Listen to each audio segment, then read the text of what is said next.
સૌને જય શ્રી કૃષ્ણ, જય શ્રી રાધે, જય શ્રીમન નારાયણ। આપ સૌના મંગળની કામના કરું છું। આશા રાખું છું કે આપ સૌ સ્વસ્થ હશો અને આનંદમાં હશો। ઠાકુરજી પાસે મારી આ જ પ્રાર્થના છે। સજ્જનો, આજની વિડીયો, આજનો કાર્યક્રમ ખૂબ જ ખાસ છે। તે તમામ દર્શકો માટે, તમામ લોકો માટે જેમની કન્યા રાશિ છે। આજની વિડીયો કન્યા રાશિવાળો માટે એટલા માટે પણ ખૂબ જ ખાસ રહેશે કારણ કે આજની વિડીયોમાં આપણે ફેબ્રુઆરીની શરૂઆતથી જ ગ્રહોને લઈને થનારા ખૂબ મોટા પરિવર્તન વિશે વાત કરવા જઈ રહ્યા છીએ, જેમાં ખાસ કરીને 4 ગ્રહો ખૂબ જ મહત્વપૂર્ણ યોગોનું નિર્માણ કરી રહ્યા છે કન્યા રાશિવાળો માટે, જે તેમના માટે રાજયોગથી ઓછું સાબિત નહીં થાય। ખાસ કરીને કયા ગ્રહોનું પરિવર્તન થઈ રહ્યું છે અને તે ગ્રહો કયા ભાવમાં આવી રહ્યા છે। ખાસ કરીને ચતુર્ગ્રહી યોગ કન્યા રાશિવાળોને ફેબ્રુઆરીના મહિને વિશેષ રૂપે ફળ આપનાર છે। તો સૌથી પહેલા તમારો ચાર્ટ આગળ મુકાયેલો છે। ચાર્ટ તરફ જુઓ। કન્યા રાશિ।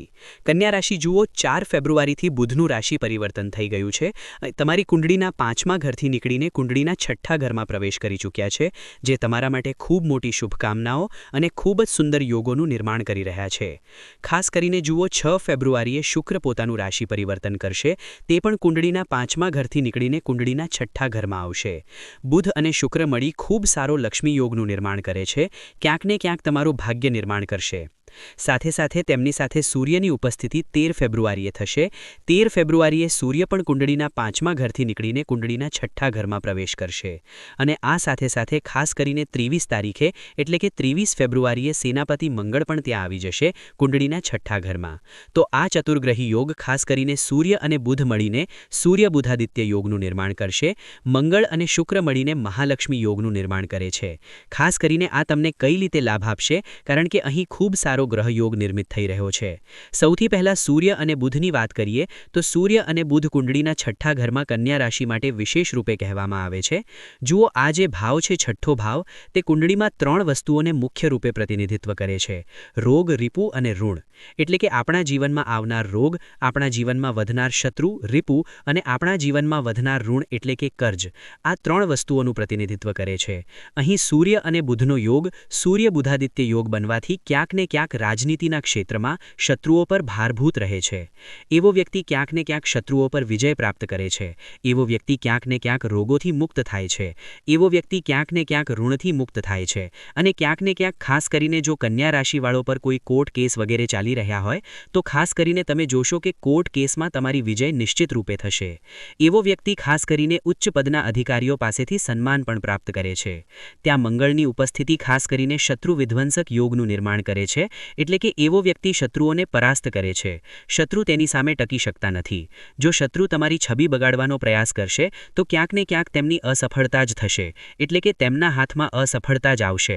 ક્યાંક ને ક્યાંક તમે ચોક્કસ જોશો કે તેમના હાથમાં નિશ્ચિત રૂપે અસફળતા આવશે। તો ક્યાંક ને ક્યાંક તમે શત્રુઓ પર ભારભૂત થનાર છો। શત્રુ તમારી સામે નિશ્ચિત રૂપે ટકી શકશે નહીં અને દરેક ક્ષેત્રમાં, ખાસ કરીને રાજનીતિના ક્ષેત્રમાં તમારી ઉન્નતિ થશે। ખાસ કરીને કન્યા રાશિ જુઓ કે જેમના બિઝનેસમાં ખૂબ ઉતાર ચઢાવ ચાલી રહ્યા હતા, તો તમે જોશો કે બિઝનેસમાં પણ સારો લાભ થશે।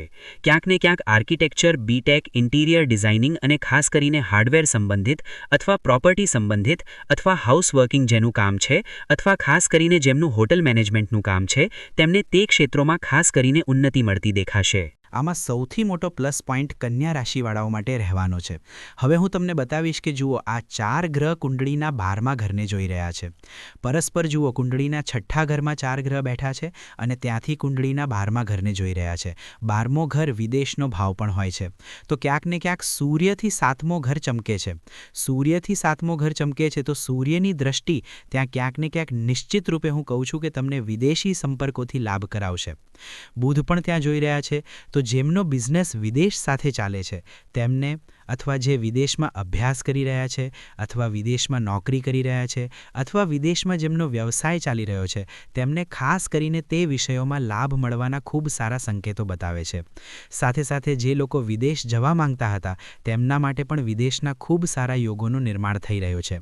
સાથે સાથે અહીં એક વાત જોવા જેવી છે કે મંગળ અને ખાસ કરીને તમે જોશો કે શુક્રની પણ દ્રષ્ટિ ત્યાં છે। શુક્રની દ્વાદશ ભાવમાં દ્રષ્ટિ દ્રષ્ટિ જવાથી એવો વ્યક્તિ યાત્રાઓ કરે છે, વિદેશી યાત્રાઓ કરે છે, વિદેશમાં તેનું સારું માન સન્માન થાય છે, ક્યાંક ને ક્યાંક બિઝનેસમાં વૃદ્ધિ થાય છે અને ક્યાંક ને ક્યાંક તે શિક્ષણ સાથે સંબંધિત પણ જાય છે. સારો પદ, સારું પ્રમોશન તેને મળવાનો ખૂબ જ સારો યોગ બને છે. ક્યાંક ને ક્યાંક ખાસ કરીને ખાવા પીવાનું ધ્યાન રાખવું જોઈએ. કન્યા રાશિવાળાઓએ જો બહારનું ભોજન લેતા હોય તો તેને થોડું ટાળવું જોઈએ, સાત્વિક ભોજન કરવું જોઈએ અને ખાસ કરીને સૂર્ય ભગવાનને અર્ઘ્ય પણ અર્પણ કરવું જોઈએ. આ સાથે સાથે ખાસ કરીને જે પણ કન્યા રાશિવાળા મને સાંભળી રહ્યા છે, મને જોઈ રહ્યા છે, જેમની કુંડળી બની ચૂકી છે, તેઓ પોતાની કુંડળી કાઢો અને આ 4 વાતો જે હું જણાવવા જઈ રહ્યો છું તે ખૂબ જ મહત્વપૂર્ણ છે, ખૂબ જ જરૂરી છે, આવશ્યક છે.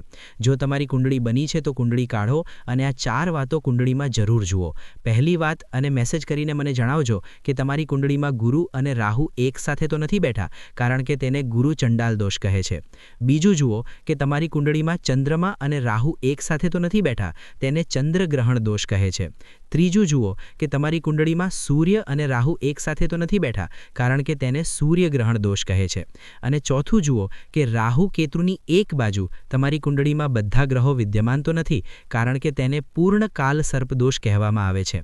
આ ચારેય દોષોમાંથી જો એક પણ દોષ તમારી કુંડળીમાં બની રહ્યો હોય તો તેનું વિધિ વિધાનથી પૂજન કરાવવું અત્યંત આવશ્યક બને છે. જે લોકો પોતાની કુંડળીમાં જોઈ ચૂક્યા છે અથવા જે લોકો જાણવા માંગે છે કે તેમની કુંડળીમાં આ 4 દોષ છે કે નહીં, કારણ કે આ દોષોના કારણે જીવનમાં અકારણ સંકટ અને સંઘર્ષ ઉત્પન્ન થાય છે. પછી વ્યક્તિ મહેનત કરે છે અને કહે છે કે મારું ભાગ્ય ઉદય કેમ નથી થતું. 2 ઉપાય કન્યા રાશિવાળાઓએ જરૂર ફોલો કરવા જોઈએ. પહેલો ઉપાય, ભગવાન શિવનો રુદ્રાભિષેક કરો, તેમને નિત્ય જળ અર્પણ કરો. સોમવારના દિવસે દૂધ, દહીં, મધ, ઘી, ખાંડ, પંચામૃતથી ભગવાન શિવને સ્નાન કરાવો. અને બીજો ઉપાય, તમારી રાશિના સ્વામી બુધદેવ બને છે તો ખાસ કરીને બુધવારના દિવસે ગણપતિને દરવા અને મોદક જરૂર અર્પણ કરવા જોઈએ. અને વધુ માહિતી માટે તમારી કુંડળીનું વિશ્લેષણ કરાવી શકો છો. આશા રાખું છું કે મારી વાત તમને સમજમાં આવી હશે. ત્યાં સુધી માટે મિત્રો જોડાયેલા રહેજો. મળીએ નેક્સ્ટ વિડીયોમાં. જય શ્રી કૃષ્ણ, જય શ્રી રાધે.